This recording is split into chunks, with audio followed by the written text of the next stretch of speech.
Sorry na ma, sorry na. Sorry, madali lang sabihin sorry. Ma, hello ma. Oh, hello, ba't napatawag ka? May importante talaga akong sabihin sa'yo ma eh. Ano yun? Ay, hingi sana ako sa'yo ng sorry ma kung mapapatawad mo ako. Talaga? Mala. Ano kasi, pasensya ka na mga kanakaraang pagtawag ko. Mainit yung ulo ko at saka stress na rin ako sa mga problema ko dito eh. Mali naman talaga ako eh. Oh, talaga, mali ka.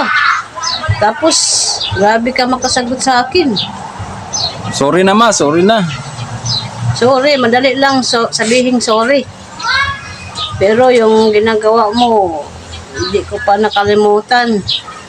Huwag ka na magtampo sa akin ma kasi mag-ina naman tayo, anak mo naman ako. Oo nga. Kaso lang, sa ngayon, hindi ko pa maano yung tawad mo.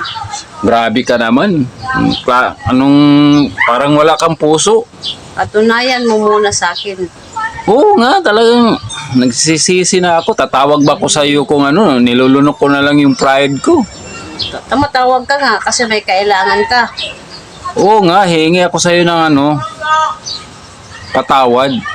Ano, papatawarin mo ba ako? Hindi. Hindi pa sa ngayon, isip-isipin ko muna yung makikita ko na talagang magbabago ka. At saka ma, ano, yung asawa ko bukas, manganganak na yun. Hindi ka ba nag-ipon ng pera? Sana ba yung, sabi di ba, nagtrabaho ka? Kunti lang naman yung ano, sahod at saka ano.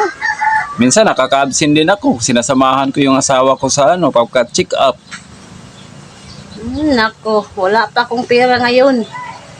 Sana ba yung pera mo? Inaano mo lang sa ano, kakatawag ng siyuta mo, pinapalitan mo na agad yung papa ko na bago lang yun namatay. Wala kang pakialam kung anuhin ko yung pera at saka iniipon ko yung pera ko. Wala kang pakialam sa akin kung anuhin ko yung pera. Sabihin mo lang wala kang pera kasi pinapadala mo sa lalaki mo. O, tingnan mo. Tingnan mo. Yun. Nagsalita din ng masama. Yan na nga ang sabi ko. Yun nga naman ang mahirap eh. Kasi ano, kunti lang yung hinihingi ko para sa apo mo. Ayaw ka pang magbigay. Tingnan mo. Di talaga ikaw, di ka talaga bago, ganun ka pa rin. Eh wala. Kasi una mo pa yung mga ibang tao kaysa akin. Bakit? Sino ba may sabi na nagbigay ako ng iba? Wala naman. Eh halata naman sa kinikilos mo dyan eh. Halata, kita mo ba? Pulang-pula nga yung lipstick mo eh. Pulang-pula Yung lips mo eh. Mayroon bang katulong dyan na nagpapa-blooming?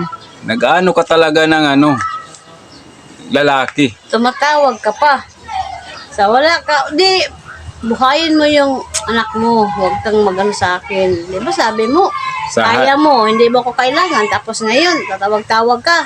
Yun nga ang hirap sa'yo. Nagtatrabaho ka dyan para sa pamilya mo, sa anak mo. Ano ko talaga sa sarili ko ngayon na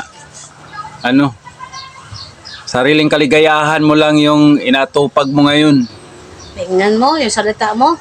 Nagsasalita ka ng ganyan sa akin. Eh, totoo naman Porkit, Bakit? magagawa mo na yung video call ka sa iba. Bakit? Alam mo ba? Eh, mayroon naman ang sabi sa akin Ay, huwag kang ganun.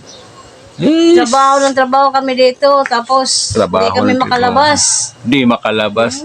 Ikwento mo sa pagong, wag sa akin, ma. Naku po. Tumahimik Panay ka nga. dyan. Panay ka nga, Tumahimik TikTok. dyan. Panay ka kung ano-ano. Oo, para maaliw ako. Kasi may Maaliw. anak naman ako dyan.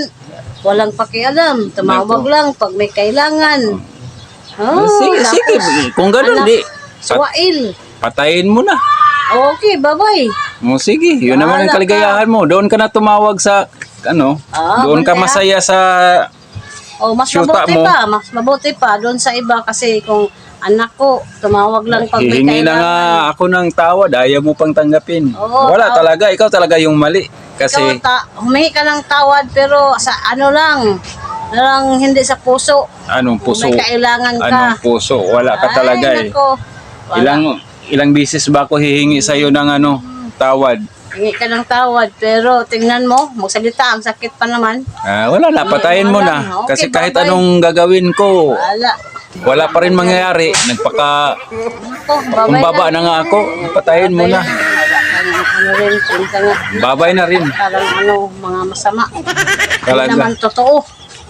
Wala talaga bye-bye. tong mga magulang natin pag makawala talaga doon sa talaga makalimutan na nila yung tumulong man lang.